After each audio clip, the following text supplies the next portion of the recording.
BC రిజర్వేషన్లపై state BJP chief Ramachandra Rao ఢిల్లీలో చేసిన వ్యాఖ్యలను ఖండిస్తున్నామన్నారు బీసీ సంక్షేమ సంఘం జాతీయ అధ్యక్షుడు జాజుల శ్రీనివాస్ గౌడ్. బీసీ రిజర్వేషన్ల బిల్లు రాజ్యాంగ 9వ షెడ్యూల్లో చేర్చడం కుదరదని చెప్పడం కరెక్ట్ కాదన్నారు. రామచంద్రరావు 2 కోట్ల మంది బీసీలను అవమానించారన్నారు శ్రీనివాస్ గౌడ్. రాష్ట్రంలో బీజేపీ ఎమ్మెల్యేల మద్దతు తెలిపి ఢిల్లీలో వ్యతిరేకించడం ఎంతవరకు కరెక్ట్ అని మండిపడ్డారు. హైదరాబాద్ అశోక్ నగర్ లోని తెలంగాణ బీసీ సంక్షేమ సంఘం కార్యాలయంలో బీసీ నాయకులతో సమావేశమయ్యారు శ్రీనివాస్ గౌడ్.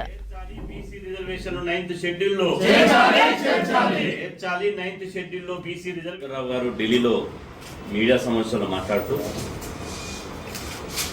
తెలంగాణ రాష్ట్ర ప్రభుత్వం 42% బీసీ రిజర్వేషన్ పెంచుతూ అసెంబ్లీలో చేసినటువంటి బిల్లు కేంద్రానికి పంపించింది. కాబట్టి ఈ కేంద్రానికి పంపించినటువంటి బిల్లు 9th షెడ్యూల్లో పెట్టడం సాధ్యం కాదు అని చెప్పడం జరిగింది. దీనిని మేము తీవ్రంగా వ్యతిరేకిస్తున్నాం. రామచంద్రరావు గారు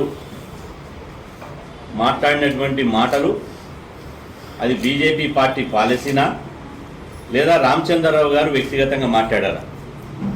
బీజేపీ పార్టీ 48 గంటల్లోగా స్పష్టంగా బీసీ రిజర్వేషన్ల మీద తమ పాలసీని ప్రకటించాలి. ఎందుకంటే బీజేపీని ఇప్పటి వరకు మేము జాతీయ పార్టీ అనుకుంటున్నాం. బీజేపీకి ఒక జాతీయ పార్టీకి ఒక జాతీయమైనటువంటి విధానం ఉంటుందని మేము అనుకుంటున్నాం.